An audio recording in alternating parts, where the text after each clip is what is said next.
ஓம் சரணாகத தீனார்த்த பரித்ராண பராயணே சர்வஸ்யார்த்திகரே தேவி நாராயணி நமஸ்துதே. வணக்கம் நேயர்களே, இது மகாலட்சுமி ஜோதிடம் வழங்கும் காலச்சக்கரம்.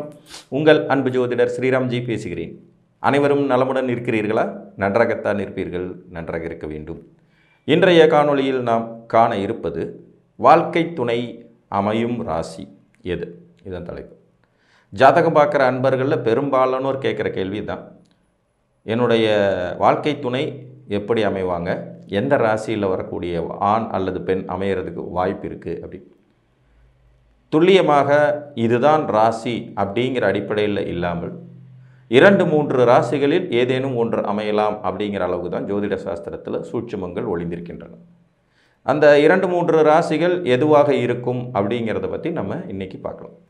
பொதுவாக வாழ்க்கை துணையை குறிப்பிடுற இடம் வந்து பார்த்திங்கன்னா 7ஆம் இடம். உங்கள் ஜாதகத்தில் உங்கள் லக்னத்திற்கு 7ஆம் அதிபதின்னு ஒருத்தர் இருப்பார். நீங்கள் ஆணாக இருந்தீங்கன்னா உங்களுக்கு சுக்கிரன் அமர்ந்த ராசியிலும், நீங்கள் ஆணாக இருந்தீங்கன்னா உங்களுக்கு சுக்கிரன் எந்த ராசியில் போய் அமர்ந்திருக்கிறாரோ அந்த ராசியிலும், 7ஆம் அதிபதி அமர்ந்த ராசியிலும் வாழ்க்கை துணை அமையிறதுக்கு 60% மேலே வாய்ப்பு இருக்குது. ஒரு உதாரணமாக, நீங்கள் இப்போ கன்னிகா லக்னம்னு வச்சுக்கோங்க. கன்னிகா லக்னமான உங்களுக்கு சுக்கிரன் மிதுனத்தில் இருக்கார். சுக்கிரன் மிதுனத்தில் இருக்கார் புதனோடு சேர்ந்து. 7க்குடைய குரு பகவான் தனுசில் இருக்கார் ஆட்சியாக.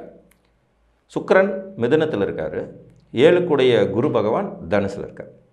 இப்போ உங்கள் ஜாதகத்தில் உங்களுக்கு வாழ்க்கை துணையாக அமையக்கூடியவர்கள் இந்த மிதுனத்திலேயோ அல்லது தனுசிலேயோ அமையிறதுக்கு வாய்ப்பு அதிகம். மிதுன லக்னம் மிதுன ராசி அல்லது தனுசு லக்னம் தனுசு ராசியைச் சேர்ந்த பெண் உங்களுக்கு வாழ்க்கை துணையாக வர்றதுக்கான சாத்தியக்கூறுகள் அதிகம். இதில் இன்னும் சில நிலைகளில் அது நுணுக்கமாக எப்படி போகும்னிங்கன்னா, இப்போ மிதுனத்தில் சுக்கிரன் இருக்கார், அந்த வீட்டின் அதிபதி புதன். தனுசில் குரு இருக்கார், இந்த வீட்டின் அதிபதி குருவே தான். 2 பேருமே வந்து அங்கே இருக்காங்க. சுக்கிரன் இருக்கிற வீட்டின் அதிபதியான புதனின் நட்சத்திரத்தில் பிறந்தவர்களும் வாழ்க்கை துணையாக வருவாங்க. திருப்பி ஒரு வாட்டி விளக்கமாக சொல்கிறேன். நீங்கள் ஒரு ஆண், கன்னி லக்னம், உங்களுக்கு கலத்திரக்காரகன்னு சொல்லக்கூடிய சுக்கிரன் 10ஆம் வீட்டில் புதனோடு சேர்ந்திருக்கார். 7ஆம் அதிபதின்னு சொல்லக்கூடிய குரு 4ஆம் இடத்துல தனிச்சிருக்கார். இதில் குரு ஆட்சி, சுக்கிரன் அதிநட்பு வீட்டில் இருக்கார். சுக்கிரன் அமர்ந்த ராசியிலும் உங்களுக்கு வாழ்க்கை துணை வரும் மிதுனம். சுக்கிரனுடைய நட்சத்திரமான புதனுடைய நட்சத்திரத்தில் பிறந்தவங்களும் உங்களுக்கு வாழ்க்கை துணையாக வருவாங்க. ஆயில்யம் கேட்டை ரேவதியில் பிறந்தவங்க அந்த ராசிக்குடையவர்களும் வாழ்க்கை துணையாக வருவாங்க.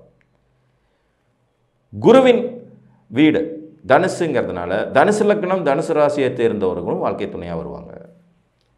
இதில் குருவின் நட்சத்திரங்களான பூசம், புனர்பூசம், விசாகம், பூரட்டாதி நட்சத்திரத்தை சேர்ந்தவங்களும் வாழ்க்கை துணையாக வருவாங்க.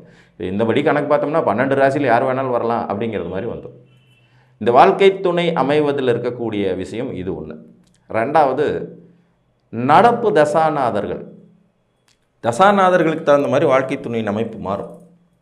அதனால தான் நல்ல தசா புத்தி நல்ல குருபலன் இருக்கும்போது கல்யாணம் பண்ணிங்கன்னு சொல்கிறோம். பெரும்பாலாக திருமணங்கள் தோற்று போவது மோசமான தசாபுத்திகளை சரியாக ஜட்ஜ் பண்ணாமல் கால்குலேஷன் பண்ணாமல் கல்யாணம் பண்ணிக்கிறதுலையும் ஒரு காரணமாக இருக்கும்.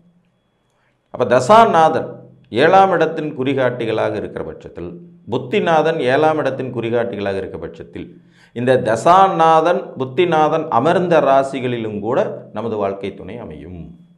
புரிஞ்சுங்களா? ரொம்ப ஈஸியாக குழப்பம் இல்லாமல் சொல்லணும்னா, உங்களுடைய நீங்கள் ஆணாக இருக்கிற பட்சத்தில் சுக்கிரன் அமர்ந்த ராசி, 7ஆம் அதிபதி அமர்ந்த ராசி, இந்த 2லையும் வர்றதுக்கான வாய்ப்புகளும் அந்த நட்சத்திரநாதர்களை கொண்ட ராசிகளில் உங்களுக்கு வாழ்க்கை துணை அமையும் யோகிதையும் உண்டாகும். இன்னொரு உதாரணம் பார்க்கலாம். இப்போ நீங்கள் வந்து ஒரு விருச்சிக லக்னத்துக்கு 7ஆம் அதிபதி யார்? சுக்கிரன், ஆண். அதே விருச்சிக லக்னத்துக்கு சுக்கிரன் 7ஆம் அதிபதியாக வந்துடுவார், கலத்திரக்காரகனாக வந்துடுவார். இந்த சுக்கிரன் வந்து சிம்மத்தில் இருக்கார். சிம்மத்தில் பூர நட்சத்திரத்தில் அமர்ந்திருக்காருன்னு வச்சுக்கோங்க. இப்போ உங்களுக்கு சிம்ம ராசியைச் சேர்ந்தவர், சிம்ம லக்னத்தை சேர்ந்தவர் வாழ்க்கை துணையாக வரலாம். ரிஷப ராசி ரிஷப லக்னத்தை சேர்ந்தவர் வாழ்க்கை துணையாக வரலாம். துலா ராசி துலா லக்னத்தை சேர்ந்தவர் வாழ்க்கை துணையாக வரலாம். இந்த மாதிரி குறுக்கணும்னா நமக்கு புரியும். இதுவே பெண்கள் ஜாதகத்தில் சற்று மாறுபடும். அங்கேயும் 7ஆம் அதிபதி தொடர்பு கொள்வார்.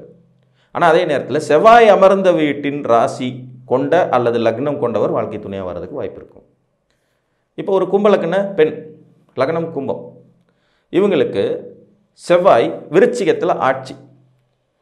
கும்பலக்னம் செவ்வாய் விருச்சிகத்தில் ஆட்சி. 7க்குடைய சூரியன் 11ஆம் இடம் தனுசில் உட்கார்ந்துட்டுருக்கார். 7க்குடைய சூரியன் 11ஆம் இடத்துல உட்கார்ந்துருக்கார். இவங்க லக்னம் கும்பம். 7ஆம் அதிபதி குருவின் வீட்டில் அமர்ந்திருக்கிறார், தனுசில் அமர்ந்திருக்கிறார்.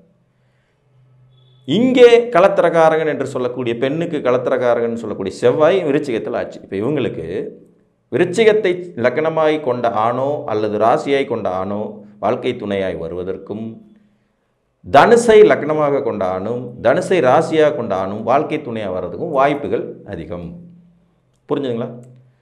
முதல்ல அந்த வீட்டில் உட்கார்ந்துருக்கிறவங்க, அடுத்தது அந்த வீடு, அதற்கு அடுத்தது அந்த வீட்டின் நட்சத்திரநாதர்கள். இப்போ உதாரணமாக வெகு சிலருக்கு பார்த்தீங்கன்னா 7ஆம் அதிபதி யாரோ அவரின் நட்சத்திரத்தை எந்தெந்த ராசிகள் கொண்டிருக்கிறதோ அங்கே கூட வரணமையும் யோகியதை உண்டாகும். இப்போ முதல்ல சொன்ன உதாரணத்துக்கே வரலாம். கும்பலக்னம் 7ஆம் அதிபதி சூரியன். இப்போ சூரியனுடைய நட்சத்திரங்கள் கார்த்திகை, உத்திரம், உத்திராடம். இந்த கார்த்திகை, உத்திரம், உத்திராடத்தில் பிறந்தவர்கள் வாழ்க்கை துணையாக வரும் வாய்ப்பு இருக்கும். அதே மாதிரி பெண்ணாக இருக்கும் பட்சத்தில் செவ்வாய் திருமணக்காரகனாக வர்றதுனால செவ்வாய் அமர்ந்த வீடு எது அப்படிங்கிறத பார்த்து அந்த வீட்டின் நட்சத்திரநாதர்களும் வாழ்க்கை துணையாக அமைகிறதுக்கு வாய்ப்பு இருக்கும். இப்போ உதாரணமாக இதே கும்பலக்னம், நான் முதல்ல விருச்சிகத்தில் செவ்வாய் இருக்குன்னு சொன்னேன். இப்போ ரெண்டாவதாக மாற்றி உங்களுக்கு ரிஷபத்தில் செவ்வாய் இருக்கிறதா வச்சுக்கோ. கும்பலக்னம் ரிஷபத்தில் செவ்வாய் இருக்கார். இந்த செவ்வாய் அமர்ந்த வீடு சுக்கிரனுடைய வீடுங்கனால பரணி, பூரம், பூராடத்தில் பிறந்தவர் வாழ்க்கை துணையாக வர்றதுக்கும் வாய்ப்பு இருக்கும். இதில் எது அதிகப்படியாக நெருக்கமாக வருதோ அந்த அடிப்படையில் அமையும். அதே மாதிரி நடப்பு தசாநாதன், இப்போ யார் தசை நடத்தி கொண்டிருக்கிறாரோ அவர் எந்த ராசியில் அமர்ந்திருக்கிறாரோ, புத்திநாதன் எந்த ராசியில் அமர்ந்திருக்கிறாரோ அந்த ராசியைச் சேர்ந்தவர்கள் வாழ்க்கை துணையாக வர்றதுக்கு வாய்ப்பு இருக்கும். இதுக்கு ஒரு உதாரணம் பார்த்துக்கலாம். இப்போ ஒரு மேசலக்ன ஜாதகம், இவங்களுக்கு பார்த்திங்கன்னா சூரிய மகாதசையில் சுக்கிரபுத்தி நடக்குதுன்னு வச்சுக்கோங்க. சூரிய மகாதசையில் சுக்கிரபுத்தி, 5க்கு உடையவன் தசையில் 7க்கு உடையவன் புத்தி, சூரிய தசை சுக்கிரபுத்தி. இங்கே ஜாதகத்திற்கு வரன் பார்க்குறாங்க. சூரிய தசை சுக்கிரபுத்தி கிட்டத்தட்ட 1 வருடம். இந்த காலகட்டம் திருமணம் செய்கிறதுக்கு உகந்ததாக இருக்கும்னு ஜோதிடர்கள் சொல்கிறாங்க. இந்த ஜாதகத்தில் மிதுனத்தில் சூரியனும் சுக்கிரனும் இணைஞ்சிருக்காங்க. மேசலக்னம் மிதுனத்தில் சூரியனும் சுக்கிரனும் இணைஞ்சிருக்காங்க. நடக்கிறது சூரிய திசையில் சுக்கிரபுத்தி. இந்த ஜாதகத்திற்கு புதனின் லக்னத்தை கொண்ட மிதுனமோ கன்னியோ வாழ்க்கை துணையாய் வருவதற்கான வாய்ப்புகளும் இருக்கும். அதே மாதிரி புதனின் நட்சத்திரங்களை கொண்டவர்கள் இவங்களுக்கு வாழ்க்கை துணையாக வர்றதுக்கு வாய்ப்பு இருக்கும். அதாவது ஆயில்யம், கேட்டை, ரேவதி. அப்போ இந்த 3 ராசி லக்னத்தை சேர்ந்தவர்களும் வாழ்க்கை துணையாக வர்றதுக்கு வாய்ப்பு இருக்கும். ஒரு ஜாதகத்தில் இவ்வளவு விஷயங்களும் சேர்ந்து தான் அதை தீர்மானிக்குங்கிறதுனால தான் துல்லியமாக இது மட்டும்தான் அப்படிங்கிறது மாதிரி வரவே வராது. இதுவும் வரலாம், வராமலும் போகலாம். இதில் இன்னும் ஒரு நுணுக்கம் என்னென்னா, அந்த கிரகத்தின் வலிமை மிகுதியாக இருந்தால் அதுவே டாமினேட் செய்யும். இப்போ ஒரு வீட்டில் சமைக்கிறாங்க, காஃபி போடுறாங்க, காஃபி போட்டு கொடுக்குறாங்க. அந்த காஃபியில் காஃபி தூள் ரொம்ப ஜாஸ்தியாக இருந்துச்சுன்னா அதனுடைய நெடி அதிகமாக இருக்கும். பால் ரொம்ப ஜாஸ்தியாக இருந்துச்சுன்னா ஒரே பால் மாதிரி இருக்கும், அது காஃபி மாதிரியே இருக்காது. சர்க்கரையை ரொம்ப அதிகமாக போட்டுட்டாங்கன்னா வெறும் இனிப்பு பாகு குடிக்கிற மாதிரி இருக்குமே ஒழிய காஃபிக்கான சுவை போயிடாது. பேர் அதற்கு காஃபினாலும் இந்த 3ம் கலக்கும்போது இந்த 3இல் எதனுடைய வலிமை அதிகமாக இருக்கோ அதனுடைய தாக்கம் தான் நமக்கு தெரிய வரும். அதே மாதிரி தான் ஜாதகத்திலையும் 7ஆம் அதிபதி மற்றும் ஆணாக இருந்தால் சுக்கிரன், பெண்ணாக இருந்தால் செவ்வாய், இவங்கெல்லாம் திருமணத்தை குறிகாட்டுபவர்கள்னாலும் சம்பவத்தை நடத்த போகிறவர் தசாநாதன் புத்திநாதர்கள் தாங்கும்போது தசாநாதன் புத்திநாதன் அமர்ந்த வீட்டின் அடிப்படையிலும் ராசியோ லக்கணமும் தீர்மானிக்கப்பட்டு வாழ்க்கை துணை முடிவாகும். அப்போ கிட்டத்தட்ட பார்க்கணும்னா எந்த ராசி லக்னத்தில் வேண்டும்னாலும் வரலாம். ஆனால் நம்ம நார்மலாக நிறைய காணொலிகளில் எப்படி திருமண பொருத்தம் இணைத்து கொள்ளணுங்கிற விதிக்கு உங்கள் ஜாதகத்தில் உங்கள் லக்னத்திற்கு ஆகாத 6-8 லக்னங்களை இணைக்காதீங்க. ஆகாத 6-8 லக்னங்கள், அனுகூல சஷ்டாஷ்டகம் இருக்கும், அதையும் நம்ம எடுத்துக்கணும். ஆகாத 6-8 லக்னம், ஆகாத 6-8 ராசிகளை இணைக்காதீர்கள்னு சொல்கிறோம். அப்போ அதுலேயே நம்ம கிட்டத்தட்ட பார்த்திங்கன்னா ஒரு 4 ராசி 4 லக்னத்தை அவாய்ட் பண்ணிவிடுவோம். இப்போ ஒரு மிதன லக்னமாக இருந்ததுன்னா விருச்சிகம் மேஷத்தை இணைக்காதீங்க, மகரத்தையும் கூடுமான வரைக்கும் அவாய்ட் பண்ணுங்கள், நல்ல கிரக நிலைகள் இருந்தால் பார்த்துக்கலாம் அப்படின்னு சொல்கிறோம். ஒரு சிம்ம ராசியாக இருக்கும்போது மகர ராசி வேண்டாம், கும்பராசி வேண்டாம், அது அவ்வளோ சிறப்பாக இருக்கிறதுக்கான வாய்ப்புகள் இல்லை. மீனத்தையும் கூட கிரகங்கள் நல்லா இருந்தால் மட்டும்தான் எடுத்துக்கணுங்கிறது மாதிரி சொல்கிறோம். நீங்கள் சிம்ம ராசியாக இருக்கும்போது துலா ராசியை இணைக்கும் போது துலாம் உங்களுக்கு நீச்ச வீடாகிறதுனால அதை இணைக்க வேண்டாம், அது உங்களுடைய வலிமையை குறைக்கும்னு சொல்லி கொடுக்குறோம். அப்படி ஜாதகத்தின் அடிப்படையில் நம்ம தேர்ந்தெடுக்கிறதுலே ஒரு 4லிருந்து 5 ராசி லக்னங்களை அவாய்ட் பண்ணிவிடுவோம். அதுபோக மீதி இருக்கிறது தான் வரும். அதில் இந்த நுணுக்கங்களை பயன்படுத்தும் போது நமக்கு அமையும் வாழ்க்கை துணை எந்த ராசி அல்லது லக்னத்தைச் சேர்ந்தவராக இருப்பார் என்பதை அறிந்து கொள்ள முடியும் என்று கூறி மீண்டும் ஒரு காணொளியில் உங்களை வந்து சந்திக்கும் வரை உங்களிடமிருந்து அன்புடன் விடைபெற்றுக் கொள்வது உங்கள் அன்பு ஜோதிடர் ஸ்ரீராம்ஜி. நன்றி, வணக்கம்.